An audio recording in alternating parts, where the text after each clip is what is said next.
On est enchanté, on est très heureux de vous recevoir dans nos locaux de Mérignac. Merci d'avoir répondu présent. C'est une première pour nous, ce petit déjeuner. Et donc, on va rentrer dans le vif du sujet. Je voulais juste vous présenter donc Céline Van Germez, expert comptable, commissaire aux comptes, associée gérante du groupe Erika Pluriel. Et donc, on va rentrer dans le vif du sujet pour prendre une petite minute pour présenter, si ça peut bien fonctionner. Voilà, le groupe Erika Pluriel que vous connaissez. On a dans la salle des représentants du Médoc, des représentants du Sud-Gironde, quelques personnes aussi de Bordeaux Métropole. Céline, si tu veux présenter rapidement. Oui, donc au niveau du groupe, donc vous savez que nous avons 23 associés, on est environ 300 collaborateurs, donc un groupe qui est implanté dans la Nouvelle-Aquitaine avec des agences qui vont de Bayonne jusqu'au Sable d'Olonne, donc Grand Sud-Ouest, et quand même pas mal représenté autour de Bordeaux et Bassin d'Arcachon. Nous avons un certain nombre de pôles de compétences, donc vous avez une map qui est installée sur le mur pour ceux qui sont en présentiel avec nous. On travaille donc sur la partie expertise comptable, sur la partie commissariat aux comptes, la partie RH paye, la partie juridique droit des affaires. On vous accompagne sur la mise en place d'outils numériques et dans les sujets qui viendront dans les mois prochains, nous avons la mise en place de la facture électronique qui va un peu nous occuper à tous et vous y compris. Nous avons de la gestion de patrimoine, l'accompagnement sur la protection sociale également et la consolidation. Et on est en train de travailler sur des missions d'accompagnement des entreprises dans le cadre de la RSE également. Donc un champ d'intervention assez large. Et on n'a pas de spécialité, enfin on n'est pas estampillé sur des spécialités métiers de nos clients, mais on a des pôles un peu forts en termes de nature d'activité des clients. Voilà, on va pas vous les développer. On est ravis. Donc je suis accompagnée ce matin d'Olivier Thiebaud, qui est également associé expert comptable et commissaire aux comptes dans le groupe Erika Pluriel, et nous sommes ravis de vous accueillir pour cette première sur la société holding. On va vous faire une petite présentation, donc c'est quelque chose d'assez simple. L'objectif, c'est vraiment de vous donner des informations sur la culture et pourquoi faire une holding, quels sont les avantages de créer une holding, quels sont les intérêts et quels sont aussi les écueils et les difficultés qui peuvent être rencontrés dans le cadre d'une création de holding. Après, il n'y a pas un seul projet, il y a un projet par personne, par activité. Donc voilà, c'est vraiment que du cas par cas. Et il faudra étudier votre cas en particulier si vous avez des projets pour savoir quelle est la bonne formule, si c'est la bonne formule ou pas, de passer via une holding. On y va ? Oui, merci Céline. Pourquoi ce maillage territorial? Vous l'avez compris, hein, on veut être au plus près de nos deux richesses, c'est-à-dire nos collaborateurs, nos associés, mais surtout vous, nos clients. Et c'est pour ça qu'on a ce maillage territorial assez vaste qui nous amène effectivement à avoir des agences pour être au plus près des équipes, mais au plus près aussi de nos collaborateurs. Ces quelques minutes nous ont permis également de pouvoir accueillir l'ensemble de nos participants en distanciel. Donc bienvenue, et on va rentrer dans le vif du sujet immédiatement. Voilà. Donc la société holding, c'est quoi? En fait, la société holding a la vocation essentiellement à prendre des participations, et c'est surtout une personne morale qui est entre vous, personnes physiques, et vos sociétés opérationnelles ou autres. D'accord? On a un petit schéma qui illustre ces éléments-là. Donc nous, on se retrouve sur la partie haute, bien évidemment. On a à l'intérieur de ce panorama la société holding qui détient derrière un certain nombre de sociétés qui peuvent être des sociétés opérationnelles, mais également des sociétés patrimoniales. Donc, dans les holdings, on a deux types de holdings.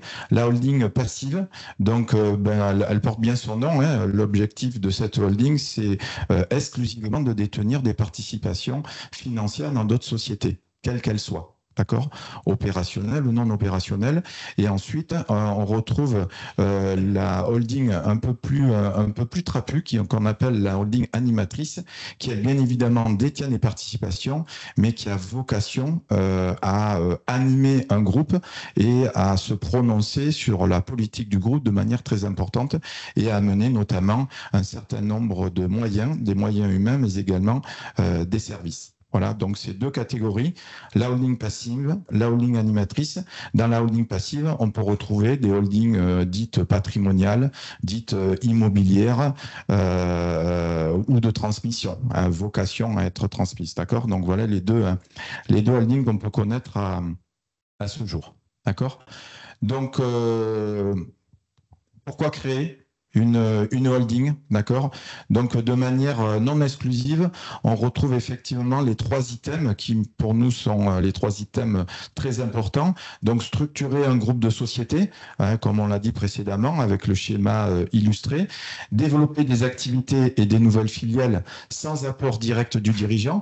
Bien évidemment, on a une partie haute et on peut se nourrir de l'intégralité des participations, des remontées de dividendes, des conventions de président, des conventions de prestation de services pour remonter du cash dans la holding, lever des emprunts et pouvoir se développer. Et effectivement, on n'oublie pas aussi la construction d'un patrimoine immobilier professionnel. Pourquoi?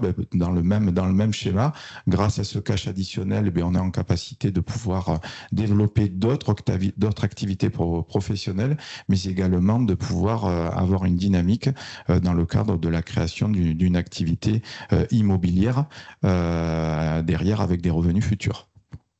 Et organiser également son patrimoine successoral à venir avec ses enfants pour plus tard.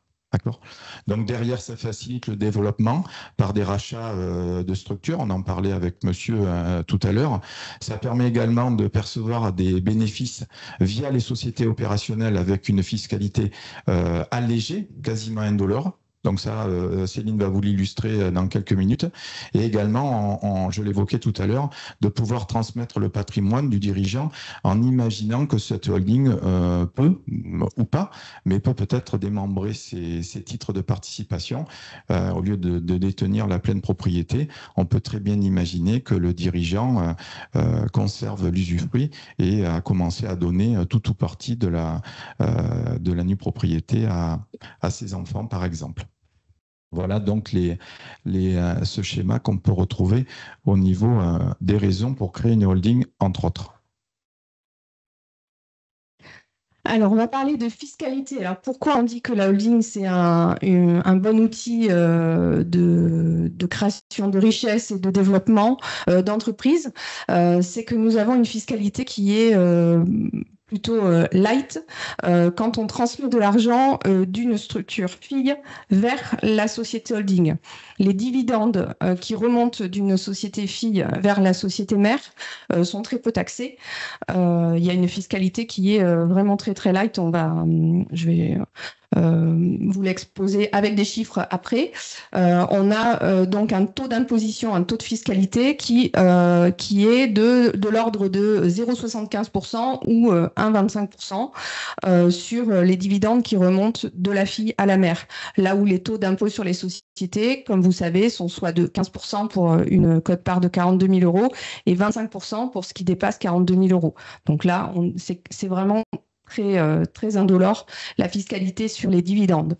On a également une fiscalité en cas de plus-value de cession qui est aussi légère, puisque nous avons donc un taux d'imposition de 1,8% à 3%. De la même manière que sur le taux d'IS, normalement, on est entre 15 et 25%. Donc là, on est aussi sur quelque chose de très light. Alors, évidemment, il y a des conditions pour bénéficier de ces taux faibles et taux réduits. Il faut qu'on soit vraiment dans le cadre d'une détention de titres plutôt sur du long terme, donc avec l'objectif de conservation. Et du coup, il faut avoir détenu les titres depuis plus de 2 ans pour les plus-values de cession pour pouvoir bénéficier de ces exonérations. Mais 2 ans, ça va quand même très vite. Voilà. Après, on n'est pas dans le cas où on achète et on revend immédiatement. Quand on achète et qu'on revend tout de suite, c'est un peu un marchand de biens de titres immobiliers. Là, on est plus fiscalisé. Et ensuite, donc, quand on constitue une holding, on a 2 façons de procéder. Soit on crée d'abord la holding et ensuite la holding achète les titres des filiales. Dans ce cas-là, quand vous avez pris cette option dès le démarrage, il n'y a pas de difficulté particulière. C'est assez rare qu'on parte sur ce schéma. Quand on crée son entreprise, bien souvent, on crée d'abord l'entreprise opérationnelle et puis c'est au bout de quelques temps qu'on se dit, bon, maintenant, je pars sur du développement, j'ai besoin d'investir dans une autre structure, je veux développer mon patrimoine professionnel. Et c'est à ce moment-là qu'on se pose la question de la création de la holding. Et du coup, on crée la société holding après. Et on se retrouve dans un schéma où on a une société opérationnelle qu'on va apporter à la société holding au moment de sa création. Donc, on crée la holding par rapport de titre, c'est comme ça que ça s'appelle. Et à ce moment-là, on se retrouve donc avec une plus-value qui va être constatée. Alors, sur le plan fiscal, on a une plus-value qui est constatée, mais cette plus-value, comme en échange, vous ne retirez pas d'argent, elle n'est pas fiscalisée sur le moment. Vous avez un report d'imposition. Donc, on a un avantage parce qu'on constate la plus-value fiscale, mais par contre, on ne paye pas la fiscalité à titre personnel au moment où on crée la société holding. On a un report d'imposition et le report d'imposition, c'est on payera la fiscalité au moment où on revendra les activités ou au moment où la société aura cédé soit la holding, soit la société opérationnelle. Donc, on ne paye pas l'impôt tout de suite. Ça s'appelle le report d'imposition et c'est également évidemment sous un certain nombre de conditions. Là, Céline est en train de nous expliquer qu'effectivement, sur le plan fiscal, c'est extrêmement intéressant. On a une fiscalité quasiment indolore. Quoi qu'il en soit, cet argent-là, quand il remonte auprès de cette holding, vous n'avez pas l'argent, messieurs, dames. Voilà, bien évidemment, il reste encapsulé dans cette organisation. Effectivement, si ensuite vous souhaitez le récupérer sous forme de dividende ou de rémunération, vous passerez comme tout le monde à la caisse au niveau de la flat tax notamment et des charges sociales. Voilà. Mais sur ce schéma-là, c'est quand même intéressant de pouvoir être fiscalisé sur des valeurs en dessous de 3% globalement. Il n'y a pas mieux que les chiffres parfois pour faire comprendre la différence entre les différents schémas. Donc là, on a pris le cas d'un versement de dividendes. Donc, alors il y a plusieurs cas de figure. La première colonne, donc vous avez une SARL qui verse les dividendes à une personne physique. Donc là, vous êtes détenteur de la société opérationnelle qui a une forme de SARL et vous versez 100 000 € de dividendes bruts. Le deuxième cas, c'est la même chose. Vous êtes propriétaire de votre société opérationnelle, mais cette société opérationnelle, elle a une forme de SAS et pas de SARL. Et le troisième cas, c'est votre SARL ou votre SAS opérationnel est détenu par une holding. On est parti à chaque fois du même niveau de dividendes bruts versés. Dans le premier cas, donc, vous récupérez les fonds à titre personnel, donc dans le cas de la SARL, sauf que la SARL, elle est taxée non seulement à l'impôt sur le revenu avec un taux forfaitaire de 12,8%, donc vous avez un impôt sur le revenu de 12 800 €. Pareil pour la SAS. Comme vous ne récupérez pas les fonds et que c'est la holding qui perçoit les fonds, vous n'avez pas d'impôt sur le revenu dans le cas... Oups, pardon, j'ai touché l'écran. Et voilà. Vous n'avez pas d'impôt sur le revenu dans le cas où c'est la holding qui récupère l'argent. Par contre, il y a une grosse différence entre cette ligne-là, cotisation sociale entre SARL et SAS, puisque les dividendes étant assimilés à de la rémunération en SARL, vous payez les fameuses charges URSSAF retraite dessus. Donc, les dividendes sont quand même beaucoup plus taxés en SARL qu'en SAS. On a un taux forfaitaire de 17,2% qui correspond à la CSG-CRDS quand on est en SAS. Ça, vous avez dû en entendre parler avec le terme PFU, prélèvement forfaitaire unique, c'est le taux de 30%. Voilà, les dividendes, la flat tax, c'est peut-être un terme que vous avez entendu, c'est un taux général de 30% qui est réparti en fait entre impôt sur le revenu et CSG-CRDS. Toujours pareil, comme c'est la holding qui a perçu les fonds, il n'y a pas cette fiscalité-là. Par contre, la holding, elle va payer de l'impôt sur les sociétés quand elle va toucher ses 100 000 euros. La holding, elle va toucher 100 000 euros, elle va payer 750 euros d'impôt sur les sociétés. Donc, ça veut dire que le net disponible pour réinvestir, il va être de 42 000 dans un cas, 70 000 dans l'autre cas et presque 100 000 dans le troisième cas. Voilà, donc je pense que ça vous explique pourquoi faire une holding, c'est important quand on est dans un schéma de réinvestissement ou de continuer à investir, parce que finalement, vous ne récupérez pas l'argent à titre personnel. Si c'est pour vous acheter, voilà, c'était un peu l'objet ici, dans quel cas ne pas faire de société holding. Si l'objectif, c'est d'acheter votre résidence principale, une résidence secondaire, de partir en voyage, de payer les études des enfants, aucun intérêt de faire une holding, puisqu'une fois que l'argent sera dans la holding, c'est pas vous qui en disposez. Et si vous voulez le sortir derrière, vous repassez du coup dans un de ces schémas. Donc, si l'argent, à la fin, vous le voulez pour vous, pour vos besoins personnels, la holding n'a pas d'intérêt.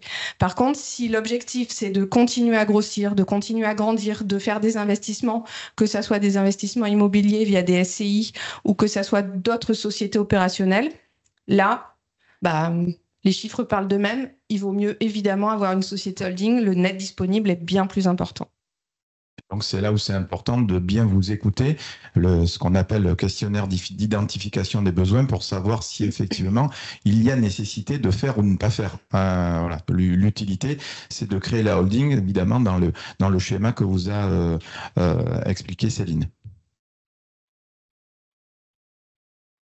Donc, dans les avantages financiers, juste pour compléter, donc, comme l'a dit Céline, effectivement, ça finance l'acquisition, la création d'une société. D'accord, on réinvestit ces fameux dividendes qu'on ne touche pas à titre personnel pour aller s'amuser, entre guillemets, mais effectivement pour développer, réinvestir et réallouer de la trésorerie au sein d'une organisation, au sein d'un groupe.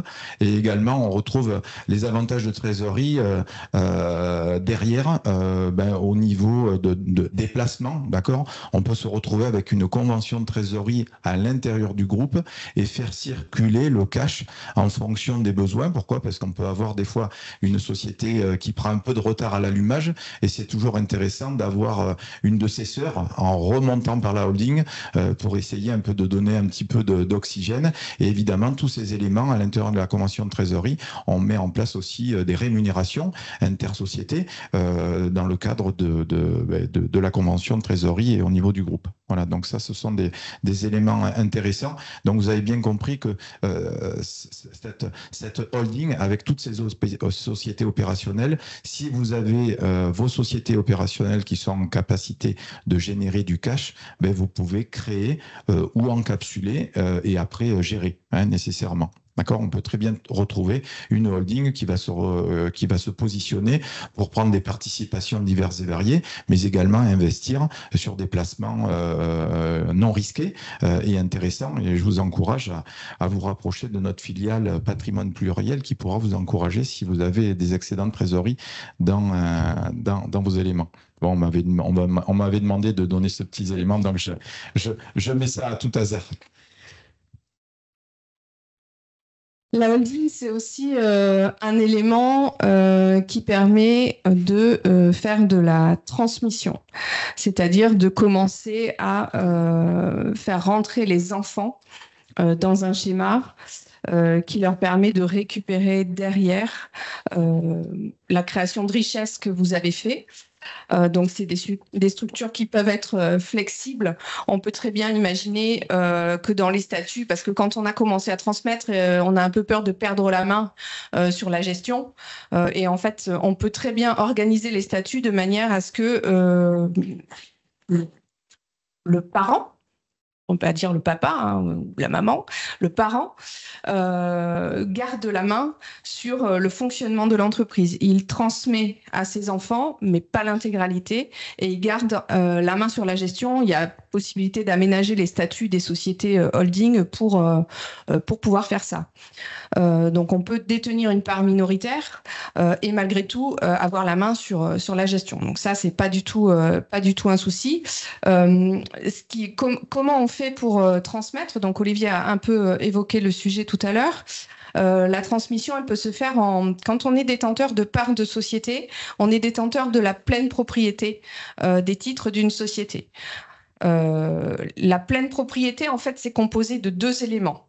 On a la nue propriété, qui est le fait d'être propriétaire, et on a l'usufruit, qui est le fait de bénéficier des fruits de ces titres. Donc, de bénéficier des dividendes, grosso modo, de la structure. Et on peut très bien faire ce qu'on appelle un démembrement de titres, c'est-à-dire séparer la pleine propriété dans ces deux éléments, donc la nue propriété d'un côté et l'usufruit de l'autre. Le parent peut conserver l'usufruit, c'est-à-dire qu'il continue à percevoir les bénéfices et les dividendes donc, de l'activité, et il peut transmettre à ses enfants uniquement la nue propriété, c'est-à-dire le fait d'être propriétaire de la société holding ou des sociétés opérationnelles, ça marche aussi. Et alors, l'avantage de faire ça, c'est que ça permet de baisser un peu la valeur des parts du coup qu'on transmet, et comme il y a un certain nombre d'abattements qu'on verra peut-être un peu plus loin, en termes de valeur qu'on peut transmettre à ses enfants de son vivant, ça permet de faire baisser la valeur de ce qu'on va transmettre aux enfants. Et le jour du décès, l'usufruit rejoint de manière automatique, sans aucune fiscalité, la nue propriété. Donc en fait, la partie usufruit de la valeur des parts est récupérée sans aucune fiscalité par les enfants qui sont propriétaires de la nue propriété. Donc c'est un élément quand même assez fort de transmission du patrimoine. En réalité, ne pas être loquace avec les enfants, on ne sait jamais, pour qu'ils évitent de récupérer l'usufruit trop rapidement. C'est ça, Céline? Tout à fait. Ce que tu voulais nous dire. Tout à fait. Donc ça, c'était pour la holding passive. Donc la holding passive, c'est celle qui détient des filiales et qui n'a pas d'activité opérationnelle de gestion de ses filles. Je crois que nous sommes bloqués. Et donc, concernant la holding animatrice, il existe un autre dispositif qui s'appelle le pacte du Treil, qui en fait est autorisé pour la holding animatrice, mais qui est aussi autorisé évidemment pour la transmission de toutes les entreprises opérationnelles. Donc, pour pouvoir faire ça, on parle bien de sociétés qui ont des objets commerciaux, artisanaux, libérale agricole, et la holding animatrice du coup a un objet opérationnel, a une activité opérationnelle, donc elle peut rentrer là-dedans. Il faut transmettre donc à ses enfants par donation ou succession de l'entreprise. Par contre, il y a beaucoup de conditions, des conditions vraiment très strictes de conservation des titres notamment. Donc, il faut que les personnes qui ont reçu les titres en échange s'engagent à conserver les titres de manière collective pendant 2 ans, et ensuite de manière individuelle pendant 4 ans de plus. Donc, il faut vraiment que les enfants prennent le relais sur la société, et ça peut pas être des enfants qui font autre chose de leur vie. Il faut vraiment qu'ils soient dans l'entreprise et qu'ils bossent dans l'entreprise. Il faut qu'ils aient un rôle et des fonctions de mandataires sociaux. Donc, c'est un moyen de transmettre les entreprises. On met quand même attention, parce que les conditions, elles sont vraiment strictes.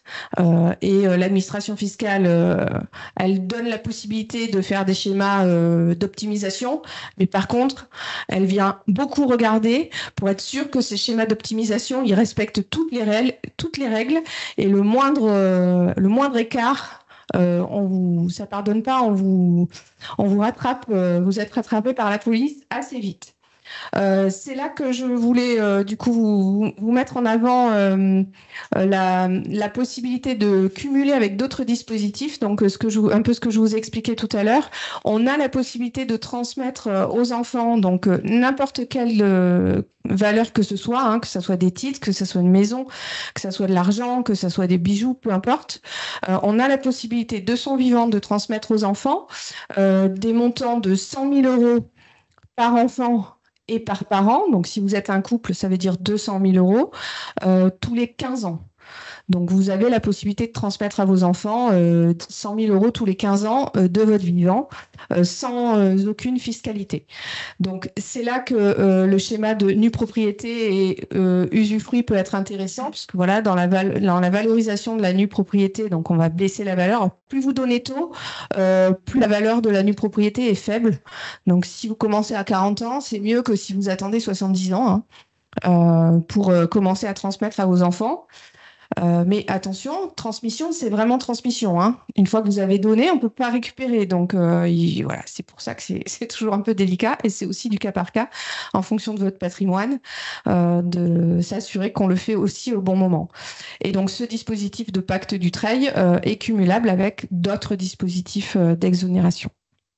Donc une grosse vigilance sur ce pacte du Treil.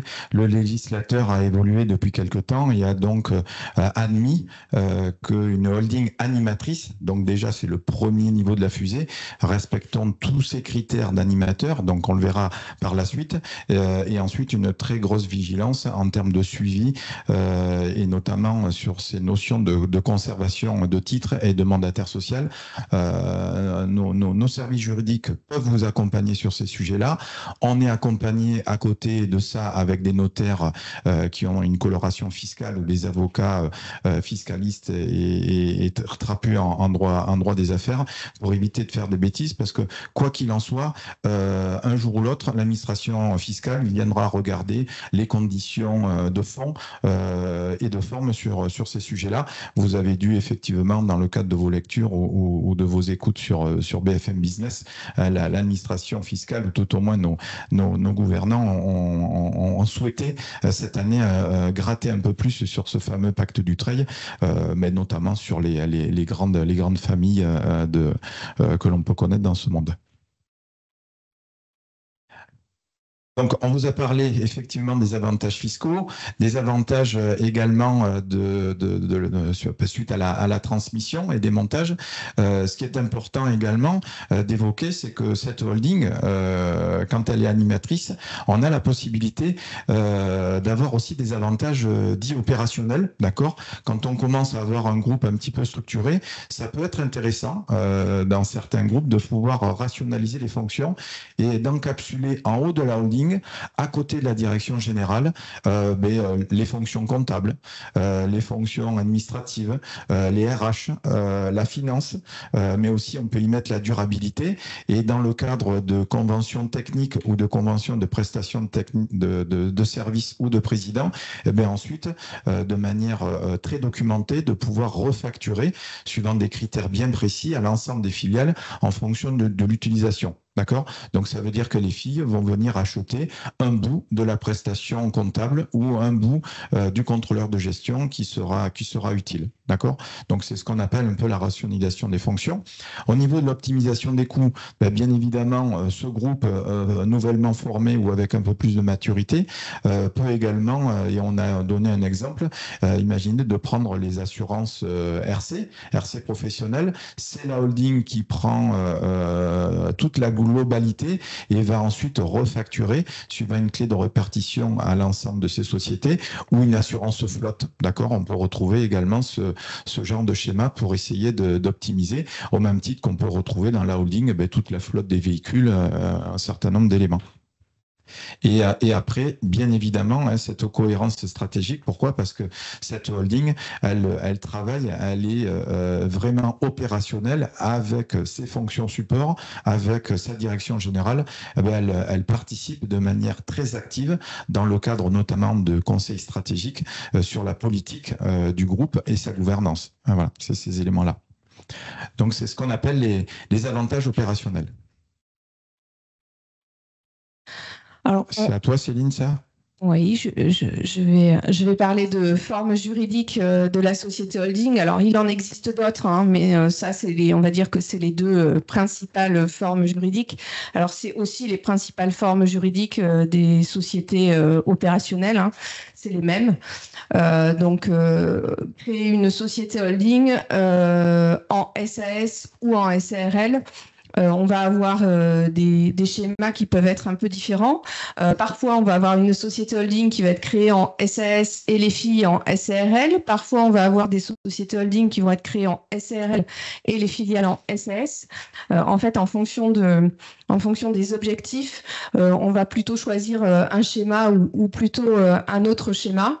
L'intérêt d'avoir une société holding sous forme de SAS, ben, vous avez compris avec les chiffres que je vous ai montré tout à l'heure, c'est le versement potentiellement de dividendes. Si vous envisagez de percevoir, vous, à titre personnel, des dividendes de cette société holding, du coup, il vaut mieux être en SAS qu'en SARL, puisque il y a, en termes de taxation aux charges sociales, on n'a pas du tout le même résultat.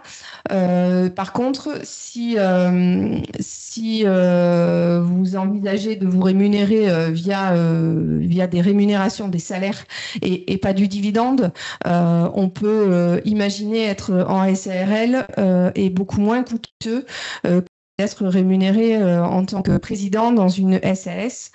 Si je peux vous donner juste un ordre d'idée, le taux de cotisation sociale quand on est en SARL, c'est à peu près 45% par rapport au net que vous avez perçu.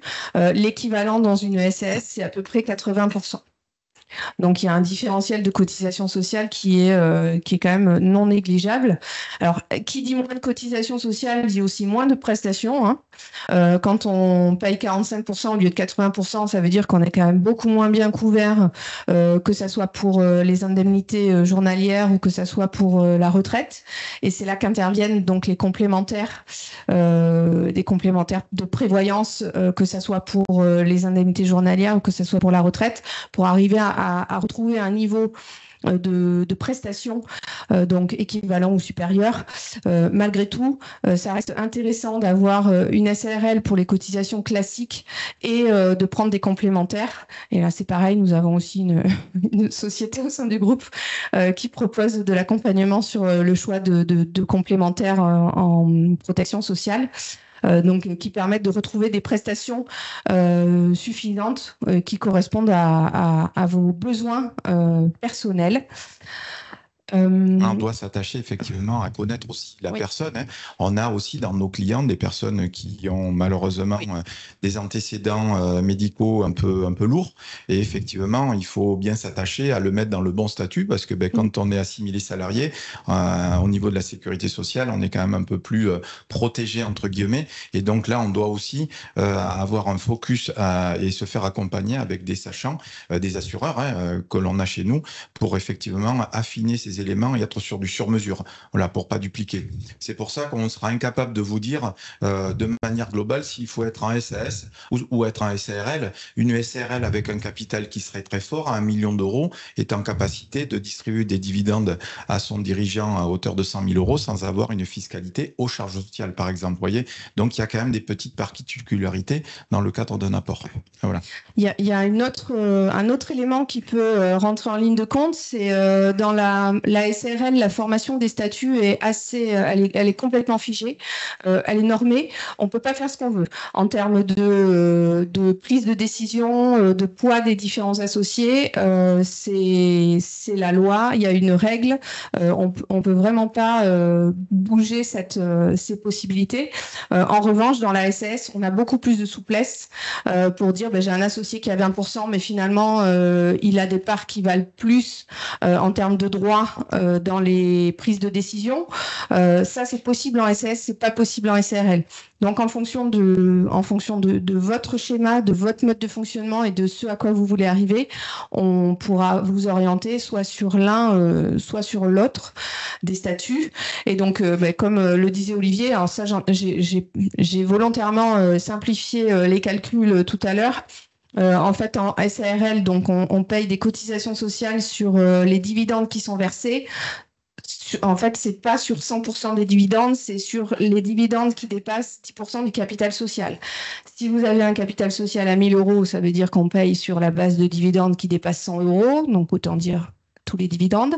Par contre, quand on fait une création de SARL par apport de titres, le capital social qu'on va créer dans la société holding, il va avoir la valeur des titres qu'on a apportés.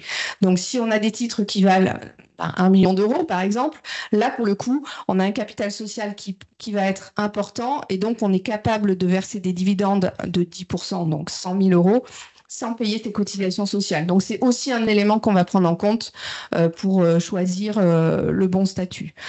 Après, en fonction du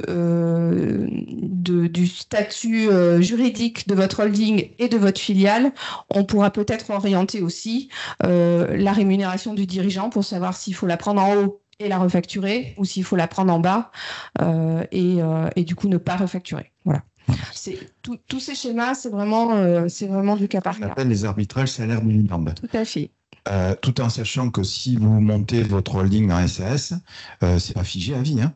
On peut après basculer en fonction de l'évolution du groupe, l'évolution de ce que vous voulez faire, passer en SARL ou inversement. Rien n'est figé. On a aussi quand même cette souplesse. Nous avons volontairement éludé la forme juridique de la société civile, d'accord, qu'on retrouve aussi de manière peut-être un peu moins développée, mais qu'on le retrouve notamment dans les holdings passives, hein, société civile, où là on a quand même une belle souplesse au niveau du rédactionnel juridique, mais avec une solidarité dans les embêtements aussi. Elle est intarissable, on va lui laisser la main sur les pièges à habilité, mais pas trop longtemps, Céline. Oui. On te dit dans l'oreillette qu'il faut avancer, c'est ça? Oui, tout à fait. Ok. Donc bon, tous ces schémas, c'est des schémas, vous avez compris, pour optimiser le fonctionnement et aussi optimiser la fiscalité. Donc ça veut dire que quand on parle d'optimisation fiscale, on a quand même l'administration fiscale qui est un peu regardante sur ce qu'on fait. Et donc il y a pas mal de conventions, il y a pas mal de rédactions à mettre en œuvre et à mettre en place. Quand on veut utiliser la trésorerie d'une société pour être transféré sur une autre structure, on a des conventions à écrire. Et quand on facture d'une société holding vers les filiales, c'est pareil, il faut mettre en œuvre les éléments qui permettent de justifier que la société holding, elle facture pas des prestations fictives. Donc, il y a quand même pas mal de rédactionnel qui est lié à tous ces schémas. Voilà, notamment en ce qui concerne la direction, quand on a un dirigeant qui est personne physique en bas et qui est en fait est aussi refacturé par une société holding. L'administration fiscale a quand même tendance à considérer que ça fait doublon. En fait, si vous êtes déjà dirigeant en bas, c'est normal que vous fassiez votre job et c'est pas logique que ça soit refacturé par une autre structure. Donc tout ça nécessite de l'habillage juridique et pas mal de rédaction et de justification de ce qui se passe. Donc il y a du formalisme à respecter pour toutes ces opérations d'organisation. De structuration avec des holdings. Ça paraît lourd quand on est dans une organisation familiale nécessairement, mais il faut documenter. D'accord? Pourquoi? Parce que les juristes qui sont bien meilleurs que nous, les experts comptables pour rédiger tout ça, il faut avoir ce qu'on appelle, une volonté économique et avoir un argument. Pourquoi vous faites ça? Pourquoi vous avez monté une holding? Si on dit à l'administration fiscale, c'est juste pour récupérer du pognon ou pour éluder de l'impôt, ça leur va pas, ça. Pas du tout. Donc ça veut dire que le préalable, c'est effectivement l'argumentation économique qui nous permettra de dire. Et après, derrière, avec ces fameuses conventions, on expliquera pourquoi. C'est une convention de prestation de services avec des indicateurs dédiés, avec des valeurs de marché. Pourquoi? C'est plutôt une convention technique que j'ai donnée ou que j'ai affrétée au niveau de ma filiale, ou pourquoi tout simplement c'est une convention de président. Et effectivement, quand on vous suit en cours d'année, on peut ajuster de manière habile et on a le droit aussi de réfléchir un peu à vos côtés, mais on va le sécuriser et le documenter dans des éléments juridiques et signés par vous-même. Tu nous parles du report d'imposition? Ouais, super. Bon, le report d'imposition, Céline vous en a parlé. C'est quoi en fait? J'ai une société, D'accord? Cette société, bah, elle vaut de l'argent et en fait, je vais l'apporter dans la holding. D'accord? Et quand on l'apporte dans la holding, on utilise un fameux article. Il est super, c'est l'article 150 obter, d'accord, du Code général des impôts. Donc ça, on va l'amener dans cette nouvelle holding, ce qui va donc créer en face des titres de participation, mais également un capital social assez fort. Et donc, comme vous l'a dit Céline au tout début, on se retrouve non pas fiscalisé parce qu'on n'a pas touché de cash, on se retrouve en report d'imposition, d'accord? Et ce report d'imposition, il faut être assez vigilant parce que si on décide de revendre tout de suite pour purger la plus-value, j'apporte 1 million et je revends 1 million, ça c'est possible. Il n'y a pas de souci, mais 1 million moins 1 million, ça fait 0. Mais l'administration fiscale vous dit, si vous n'avez pas détenu les titres depuis 2 ans, c'est ça? 2 ans, bah derrière, qu'est-ce qui va se retrouver? Ils vont vous dire, il faut m'envoyer la plus-value depuis la valeur d'origine. 3 ans, pardon. 3 ans. Et donc, pour éluder ça, si par cas ça arrive, vous avez l'obligation, dans les 24 mois qui suivent l'apport, de réinvestir 60% du prix de vente. D'accord? Donc, j'ai apporté 1 million, je revends 1 million immédiatement, je n'ai pas de plus-value à partir du moment où je réalloue 60% de mon prix de vente dans une autre activité économique. D'accord? Activité économique. Donc ça, c'est pareil, c'est bien spécifique. D'accord? Ou alors, il faut attendre 3 ans pour pouvoir revendre avec une fiscalité allégée. D'accord? Et tout ça, on suit derrière ce report d'imposition dans une déclaration obligatoire que vous connaissez bien, vous l'avez réalisée ou on l'a fait pour vous, la fameuse déclaration d'impôt sur le revenu des personnes physiques. Effectivement, ce report, on a l'obligation sur la forme de le suivre auprès de l'administration fiscale. Concrètement, il est déclaré l'année où on fait l'opération et ensuite l'administration fiscale en a connaissance et le mentionne sur les déclarations les années suivantes jusqu'à ce que on revende ensuite derrière les fameux titres qu'on a apportés. Les étapes de la création. Voilà, un petit focus que vous l'ayez en tête. Hein. Il faut passer par la valorisation des titres, donc une évaluation. Donc n'hésitez pas, nous avons également au sein du groupe des sachants qui font de la gestion et notamment de l'évaluation. On doit aussi nécessairement passer par un commissaire aux apports. Le commissaire aux apports, c'est pas nous, d'accord? Ça doit être effectivement un cabinet, une personne physique indépendante qui va donc engager sa responsabilité sur la valeur de l'apport que l'on aura arrêté à vos côtés, de façon à prendre position. Derrière, vous nous rappellerez parce que nécessairement on va travailler avec vous sur la nature des statuts, avec toutes les notions de conformité et tous les arbitrages qui sera mis en place. On aura le contrat d'apport, évidemment, à rédiger, d'accord, pour pouvoir effectivement apporter les titres si on était dans ce schéma-là. Immatriculation de la holding, report d'imposition si nécessaire, d'accord, et déclaration d'impôt sur le revenu. Hein, voilà. Donc là, c'est un focus un petit peu global concernant ces apports de titres dans le cadre d'une détention que vous auriez en direct, vous, personne physique, de vos ou de votre société opérationnelle. Et voilà. On va arriver aux questions. Nous avons quelques minutes à vous consacrer. Ah, d'accord. Donc, nos amis clients en distanciel, n'hésitez pas. Si vous avez des questions, vous avez la possibilité de les poser sur le chat. Sophie m'indique qu'elle veille s'il y avait des questions. N'hésitez pas au niveau de la salle s'il y avait des questions de manière un peu plus globale. Si c'est des questions peut-être un peu plus personnelles, on peut consacrer quelques minutes à vos côtés, bien évidemment. Quelles seraient les questions? Voilà, la première.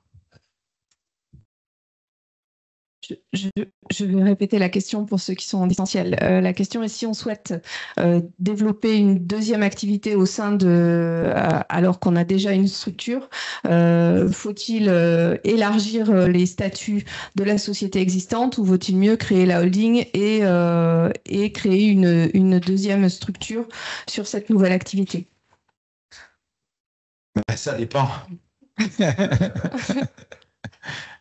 Ça dépend des risques, en fait. Alors, ça dépend et des risques, parce que avoir tout dans la même structure, ça veut dire que si vous avez une des deux activités qui fonctionne bien et l'autre qui fonctionne pas, vous pouvez emporter l'ensemble de l'entreprise en procédure de redressement ou de liquidation. Donc ça, c'est un premier élément. Et deuxième élément, si la création de votre deuxième activité peut se faire sans l'intervention d'un banquier pour avoir des fonds supplémentaires, on pourrait très bien imaginer que ça peut se faire dans la structure existante. Après, si vous avez besoin de faire d'un financement bancaire pour racheter une activité existante, là, il vaudra mieux passer forcément par un schéma de holding et de création de deuxième structure pour emprunter de l'argent avec un montage de financement par LBO. Ça, et puis... Je ne sais pas, pour illustrer, vous faites du négoce de poste de store. J'achète des stores et je pose des stores, tout simplement. Et vous décidez de dire, ben non, maintenant c'est moi, je vais dessiner mes stores, les créer, les fabriquer et après derrière les vendre. D'accord ? Bon, mais il faut faire attention, il y a des notions de taille au niveau des effectifs. Peut-être que sur l'addition au sein de cette même structure, je vais dépasser le seuil fatidique des 50 salariés, ce qui va engendrer un certain nombre d'obligations. Je vais peut-être me retrouver aussi à modifier mon taux d'accident du travail, parce qu'effectivement, entre du négoce qu'avec des commerciaux et de la transformation avec quelques risques, il peut y avoir ces sujets-là. Et peut-être que je peux travailler en marque blanche sur la fabrication pour que derrière, je puisse fabriquer peut-être pour d'autres unités à côté. Voilà, donc il y a peut-être aussi une stratégie un peu plus globale à imaginer qui m'amènerait au cas particulier à vous encourager à créer une holding au cas particulier sur ce sujet ou pas. Tout dépend en fait des ambitions et du plan stratégique que vous allez mettre en place. Voilà, au cas particulier, voilà, je voulais juste illustrer ce schéma qu'on peut des fois retrouver. Il n'y a pas de réponse toute faite. Je crois qu'on a deux questions. Sophie? Quand une fille SCI vend un bien IMO, quid de la fiscalité dans la holding? En fait, là, on est dans le schéma d'une SCI, et dans la SCI, on a un immeuble. Si je vends l'immeuble, c'est la SCI qui va récupérer le fruit de la vente. Donc là, il n'y a pas d'interférence dans la holding. La SCI va payer la fiscalité sur la plus-value de la vente de l'immeuble. Donc, soit la SCI est à l'IS, et dans ce cas, c'est la SCI qui va payer l'impôt sur les sociétés, soit c'est une SCI dite transparente, et dans ce cas-là, effectivement, c'est la société holding qui va récupérer la plus-value et qui va payer l'IS sur la plus-value de la SCI. Au final, il y aura de toute façon impôt sur les sociétés, sur la plus-value, sur la vente de l'immeuble, que ça soit fiscalisé dans la SCI ou dans la holding, il y aura forcément impôt sur les sociétés. Peut-être que la question, Céline. Oui. Voilà, là on est sur. Ah. Voilà. Donc alors, là, on a une holding qui détient une SCI à 100%. La SCI. La holding vend les parts. La holding vend ses parts sociales détenues dans la SCI entière.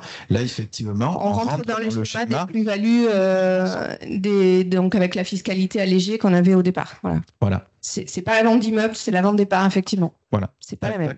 C'est pas la même. Il y a une deuxième question, Sophie. Peut-on apporter la vente d'un bien IMO détenu par une SCI dans la holding SAS, ce qui permettrait de régulariser le fait qu'une SCI ne peut pas faire de l'achat-revente. Le tout sans avoir à monter une autre fille qui ferait de l'achat-revente. C'est-à-dire qu'on ferait remonter dans la holding un immeuble. Alors, déjà, il faut savoir qu'à chaque fois qu'il y a transfert de propriété d'un bien immobilier, même si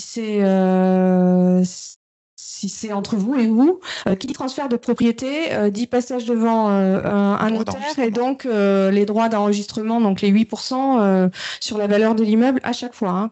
Si vous voulez transférer d'une SCI à une autre SCI, d'une société d'exploitation à une SCI, à chaque fois, vous passez par la fiscalité sur la valeur de l'immeuble. Donc, si un immeuble, c'est le SCI, détient plus d'ordre. Non, ok, si on prend C'est les ventes des bâtiments. Une SCI par bâtiment. Après, il n'y a pas besoin de passer chez le notaire. Je ne fais pas. Alors, les cessions de parts, c'est différent. Effectivement, c'est pas une cession de bâtiment. Là, bon, Si la SCI était un seul bâtiment. on peut vendre les parts. Oui, Par le biais de tout à la fait. SCI, effectivement. Tout à fait. Les rachats de parts et les rachats de biens immobiliers, c'est pas le même schéma. Oui. Alors, il y a aussi parfois besoin du notaire et il y a les problématiques de délai. Aide-moi. La conservation. Pas de conservation, les délais de prescription. Enfin, non, c'est pas la prescription, de préemption. Les droits de préemption, voilà. Merci. Ah, peut-être qu'au cas particulier, on pourra prendre les coordonnées de ce client pour creuser sur la question. Après, il y avait un sujet sur une SCI ne peut pas faire de l'achat-revente de biens immobiliers. Effectivement, quand on fait de l'achat-revente de biens immobiliers, on se place dans une société de marchand de biens et pas dans une société civile immobilière. La société civile immobilière, elle a pour vocation de détenir de manière durable. Alors, en tout cas, c'est l'intention qu'il faut avoir au départ quand on l'a créé. Après, il peut y avoir un accident de la vie qui fait que finalement on se désengage sur un bâtiment, mais en tout cas au départ, c'est pas fait pour faire de l'achat-revente. Bon, je sais pas, merci beaucoup pour vos réponses. Je suis pas sûre d'avoir répondu pleinement aux questions, mais si vous voulez nous laisser vos coordonnées pour qu'on puisse échanger un peu plus en avant sur. Nous avons une question dans la salle. Par rapport au schéma d'apport pour la création de la holding, quels sont les délais incompressibles entre le moment où on décide de créer la holding, alors on a bien sûr déblayé tous les aspects de risque, etc., et le moment où la holding est créée avec tous les statuts, combien de temps ça prend ? Alors, l'évaluation, en fait, la partie, c'est la partie juridique qui va rentrer en ligne de compte et l'intervention du commissaire aux apports qui, quelque part, va un peu ralentir la machine parce qu'on est dépendant d'un tiers qui va devoir analyser les documents juridiques, analyser notre évaluation et du coup, ils vont regarder un peu les comptes et ce qu'il y a dedans et poser des questions pour avoir des informations précise. Je pense qu'il faut compter 1 mois et demi. Ouais, je pense que sur des tailles d'entreprise dites raisonnables ou intermédiaires, en 2 mois, entre le moment où on a analysé et le moment où on aura les cabis opérationnels, il faut compter 2 mois maximum. Voilà. On intervient quand même sur un tissu local de taille qui nous ressemble, quoi. Voilà. Il me tend la main, notre client. On avait imaginé qu'on allait avoir la question et donc plutôt que de... Voilà, on s'est rattaché de nos amis juristes et donc voilà le petit schéma. C'est effectivement des opérations qui sont quand même assez lourdes. Il y a pas mal d'étapes, donc comme Olivier a pu vous l'exposer tout à l'heure, et il y a pas mal d'opérations différentes à rédiger et à proposer. Donc c'est structurant pour la suite de votre parcours. Donc, on ne fait pas ça à la légère, évidemment.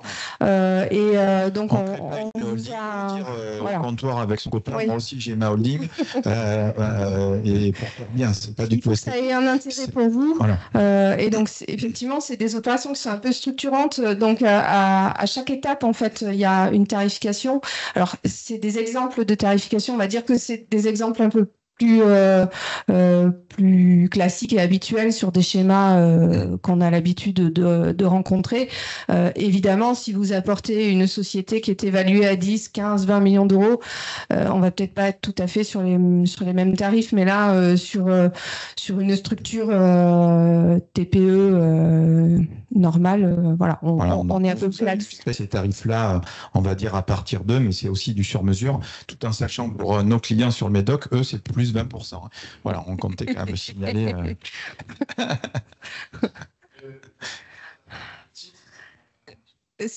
Alors ça c'est le schéma. Je crée ma société holding à partir du moment où j'ai déjà une société opérationnelle. Quand on fait l'opération inverse, je crée une société holding, je crée une fille en dessous. On va dire qu'on a juste création de holding et création de fille en dessous. Donc on va avoir deux fois ça, mais tout le reste on n'est pas concerné par tout le reste. Effectivement. On peut créer une holding et ensuite racheter une filiale. C'est une SARL, une SCI, avec des plans de 100 000 €, des 60 000 € par exemple. Vu ce que vous avez exposé, d'après ce que j'ai compris, j'ai aucun intérêt de créer une holding, parce que moi, je ne peux pas les laisser et réinvestir. Je suis ferme à investir. Moi, je veux juste gagner de l'impôt pour faire remonter les dividendes. J'ai aucun intérêt sauf à faire un montage de BO de manière à me racheter des parts, faire du cash. Alors, effectivement. C'est contrôlé. Peut-être reformuler, Céline, pour nos. J'ai pas donné le micro. Ah oui, pardon. Ouais. Nous avons une question avec une personne qui a une SARL et une SCI, avec des bénéfices qui sont générés dans les deux, qui sont aujourd'hui captés à titre personnel, et qui imaginait qu'avec une création de holding, il allait économiser de l'argent, mais se demande si finalement c'est le bon schéma, parce que l'objectif, c'est de conserver l'argent à titre personnel, de pouvoir en bénéficier à titre personnel. La holding n'a aucun intérêt pour vous. Voilà. Alors, après, si vous créez votre société holding sans faire d'accord de titre et que votre société holding rachète les parts de votre société opérationnelle en dessous, là, ça veut dire que vous dégagez de l'argent tout de suite et que vous bénéficiez donc de la vente de votre société aujourd'hui, au lieu d'attendre peut-être votre départ à la retraite, qui a l'air d'être dans des années-lumière. Donc ça vous permet de récupérer plus de cash tout de suite. Par contre, dans les années futures, si vous avez un endettement dans votre société holding, donc un LBO, les dividendes seront montés pour rembourser l'emprunt. Donc vous allez toucher le pactole tout de suite, mais après vous aurez moins de revenus par la suite. Tout à fait. Ouais. Tout à fait. C'est pour ça donc, que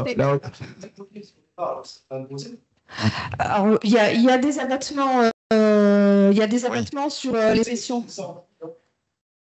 Alors là, pour le coup, c'est vous, à titre personnel, qui allez dans le schéma que vous imaginez, vous créez une société holding qui n'est propriétaire de rien, on ne crée pas avec un apport. La société holding vous rachète à vous, en tant que personne physique, les parts de votre société opérationnelle, ou une partie. Mais là, à ce moment-là, c'est vous, personne physique, qui vendez des parts de société. Donc là, vous générez une plus-value et elle est imposée. Alors, il y a des abattements, il y a un certain nombre d'exonérations, mais vous payez de la fiscalité. C'est intéressant de sortir sur les dividendes traditionnels des SARL. C'est moins imposé parce que vous êtes imposé maximum à la flat tax, donc au pire, vous payez la même chose, mais il y a des abattements qui peuvent être appliqués. Et ça aboutit aussi le financement Oui. En fait, il y a le schéma d'apport qui permet de ne pas avoir d'endettement dans la société holding. Après, si vous voulez, vous pouvez faire un schéma de vente à vous-même. Hein. Effectivement, c'est le. Alors, la vente à soi-même. C'est vendre à un prix de marché. Voilà.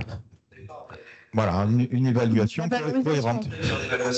On ne surévalue pas et on ne sous-évalue pas, toujours pareil. C'est une autre possibilité. Alors, c'est sûr que la vente à soi-même va être plus regardée que la vente à un tiers par l'administration fiscale, mais quand même moins que les autres schémas d'optimisation. Il n'y a pas de souci. Si on est dans un prix de marché, c'est possible. Est-ce que vous avez des questions sur les lignes, le rythme, les valeurs ou toute autre question, messieurs, dames? Bonjour, l'activité de location immobilière par DSCI doit permettre de créer une holding animatrice, mais peut-elle bénéficier des avantages fiscaux des holdings? On peut bénéficier des avantages fiscaux des holdings si on a en dessous des filiales SCI, c'est-à-dire au niveau de la fiscalité sur les dividendes, au niveau de la fiscalité sur les plus-values de cession de titres. Par contre, on ne sera pas dans un caractère animateur. Pourquoi? Parce que là, a priori, on détient que des SCI avec des locations immobilières. Oui. Donc, on ne sera pas sur une activité dite commerciale. Voilà, on n'est pas dans une activité dite opérationnelle sur la gestion locative pure. Donc, il y a des schémas dans lesquels, et notamment tout à l'heure, on vous parlait de l'apport, cession et du réemploi dans des activités opérationnelles pour être exonéré des plus-values d'apport. Ça rentre pas dedans. Donc, il y a sur la partie gestion de filiales purement patrimoniale, il y a des cas où l'optimisation va marcher et des cas où l'optimisation ne marchera pas. Donc, c'est vraiment du cas par cas. Mais effectivement, on n'est pas animateur quand on est juste propriétaire de SCI patrimoniale. Je voudrais revenir sur le fait que c'est moins intéressant les dividendes à récupérer sur la holding. Tout à l'heure, on a parlé de 10% du capital. Pour prendre un exemple, par exemple, on va dire j'ai 1 million d'euros sur deux sociétés. Je crée ma holding. Ça veut dire que si elle récupère ces deux sociétés, j'ai 1 million de capital, c'est ça? Donc, si chaque année, je prends 10% de dividendes, donc 100 000 euros, c'est quand même intéressant, ça revient moins cher de les prendre via la holding que via mes sociétés en dessous. Non. Non. Prendre des dividendes, tout dépend de la forme juridique. Enfin, si, au final, dans votre schéma, si vous avez deux sociétés opérationnelles qui valent globalement 1 million d'euros, vous avez fait un apport à une société holding. Donc, votre société holding, elle a un capital social de 1 million d'euros, alors que si vous avez créé les sociétés au démarrage, vous avez un capital social qui est petit, en bas. Et si vous êtes en SARL, voilà, il y a plein de si, en fait. Si vous êtes en SAS, c'est pas la même réponse puisqu'on n'a pas cette surtaxation aux charges sociales en SAS par rapport à la SARL. Donc, si vous êtes en bas, en SARL, ce qui est le schéma le plus favorable en termes de cotisation sociale, et que vous avez donc valorisé à 1 million d'euros, effectivement, si vous remontez les dividendes de vos sociétés opérationnelles dans la holding et qu'ensuite vous versez 100 000 euros de dividendes de la holding à vous, avec un capital social de 1 million d'euros, vous n'aurez pas les charges sociales sur vous payerez la flat tax, vous payerez 30%. Mais 30%, ça sera le maximum. Vous ne payerez pas plus que 30%. Par contre, on ne paye jamais moins de 30%. Enfin, on peut payer moins de 30% si l'impôt sur le revenu, donc le taux classique de l'impôt sur le revenu, ça revient à être plus intéressant que les 12,8% d'impôt sur le revenu. Bon, quand on prend 100 000 euros de dividendes, il y a peu de chances que ça soit votre cas. Voilà, si vous avez un foyer fiscal avec peut-être 10 enfants, un conjoint qui ne travaille pas et pas d'autres revenus que vos dividendes, oui, ça pourrait, mais c'est des cas particuliers. On va peut-être clore la réunion, Céline. Oui. S'il y a des personnes en visio qui veulent continuer à échanger ou poser d'autres questions, voilà, laissez vos coordonnées. Sophie nous fera passer. Si vous avez des questions plus personnelles, vous pouvez laisser vos coordonnées pour qu'on puisse vous rappeler. Et vous allez tous être destinataires d'un questionnaire de satisfaction parce que comme c'est un peu une première pour nous, on a besoin de votre retour pour savoir si en termes d'organisation, si en termes d'horaire, si en termes de fonctionnement, ça correspondait à vos attentes. Si donc, il y a excellent, très bien. Voilà, le reste en là.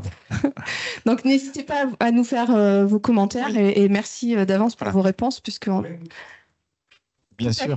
Voilà, tout ça, on va vous le communiquer. Bien évidemment, vos experts comptables respectifs restent à votre écoute. Je voulais vous remercier pour votre présence en distanciel et en présentiel. Merci pour votre participation, pour les échanges. Merci à tous. Merci, très belle journée.